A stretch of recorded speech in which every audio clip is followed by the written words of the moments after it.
Bertemu kita lagi dalam AKBN Misteri. Minggu ini kisah kita. Mana yang anda lihat episod minggu lepas, Beruk membentangkan gigi dua. Terbaru, jumpa lagi spesies macam dengan dia. Beruk membentangkan gigi dua.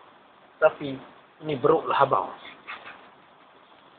Giginya sangat panjang dan amat menjijikkan dan amat menggelikan sekali. Kalau anda saksikan, anda pun takut. Orang kampung gelarkan beruk ini beruk teleng, ataupun lebih dekat lagi, chimpanzee. Mari kita saksikan chimpanzee.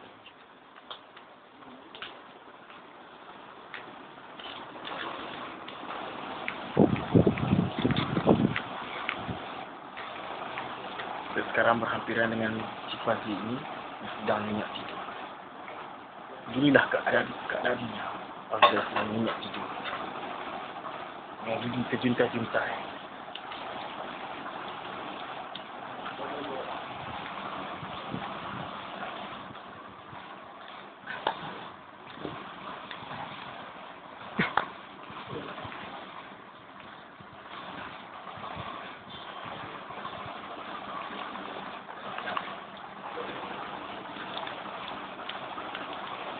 Spesies yang sama seperti beruk patahkan gigi dua.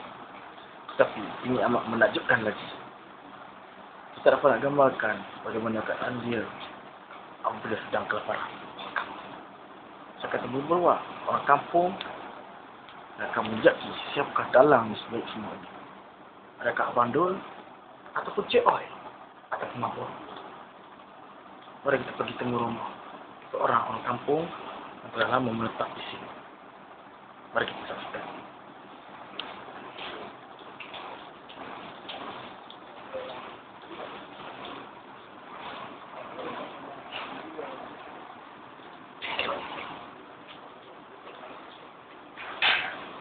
Abang ni lah. Nama pun. Nama saya dah tengok. Berapa lama abang di sini? Jadi pandang. Tahu. Kami dapat penemuan terbaru. Baru menjembatkan gigi. Orang kampung gelas ini ke chimpanzee. Betul ke ada, Mas? Betul. Boleh Mas ceritakan? Oh, jadi akibatkan gigi yang terkeluar dia akibatkan oleh satu rangsangan. Apakah rangsangan itu, Mas? Rangsangan itu dipanggil dia tidak perut masuk sini. Spesies meninggal. Bolehkah Abang cerita dengan detail lagi? Dengan detail lagi. Untuk penonton-penonton di rumah. Kita dah menyaksikan satu lebaran yang giginya terjuntai. Iaitu dia ni lebih kurang macam kemak Nabi lah. Mana-mana? Karton pen? Iaitu hantu gigi. Yes. Amat menunjukkan. Bang, boleh saya bang? Okey, semua. Kita tak dapat nak gambarkan bagaimana orang kampung menceritakan perjalanan kisah hidupnya. Wah, ada seekor lagi.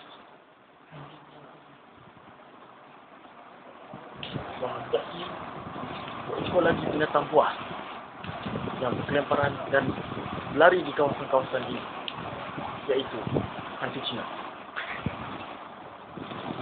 Inilah keadaannya apabila sedang nyenyak tidur dan telah makan pisang.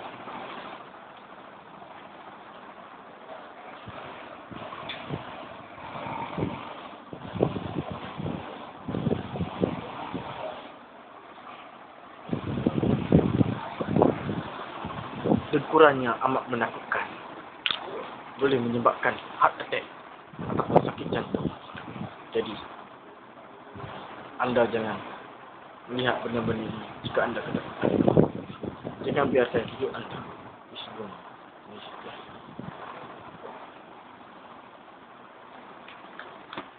Kita kembali lagi dalam AKBN Misteri. Penemuan berbanyak-banyak ekor jenis spesies yang tak dapat digambarkan dalam AKBN ini. Yang mana yang anda saksikan di sebelah saya, bersebelahan dengan saya, seekor yang digelar langau.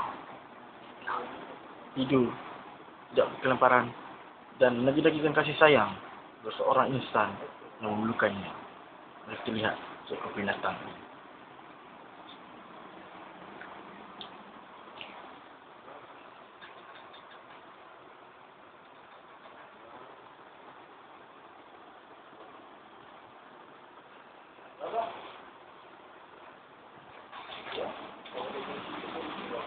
Saya tak dapat nak gambarkan bagaimana wajahnya bersedang minyak tidur dan mimpi dibuat indah oleh di alam-alam fana ini.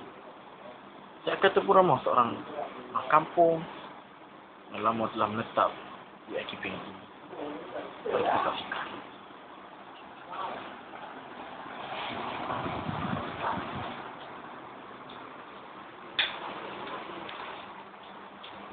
Bersebelahan dengan saya, orang kampung yang menetap di archipel ini. Bang, belum? Zaidi. Orang boleh cerita pengalaman abang tinggal di sini? Saya tinggal di sini selama 2 tahun dan saya melihat 2 ekor buruk berkeliaran di kawasan ini. Buruk itu memang berbahaya. Apa lagi? Boleh bang cerita apa yang menyebabkan buruk itu menjadi bahaya? Semasa dia perang, dia semakin mengganas-ganas hingga loka boleh pecahkan dengan menggunakan giginya dan bahaya kepada orang ramai. Jika sesiapa melihat, tembak ia. Betul cakap abang. Tapi forensik sedang mengkaji artifak-artifak yang tinggal di dalam archipel. Kita pun tak pasti semua ada. Dalam-dalam ni semua adakah abang tu dalam ni semua. Penemuan-penemuan misteri ini amat menakutkan pada semua manusia. Jadi kalau ada penyakit jantung, jangan anda saksikan gambaran-gambaran yang jangan paparkan dalam archipel misteri. Saya Kedut selaku pengacara archipel misteri mengucapkan selamat hari raya Aidilfitri kepada semua orang di kampung ini. Jadi, jangan biarkan hidup anda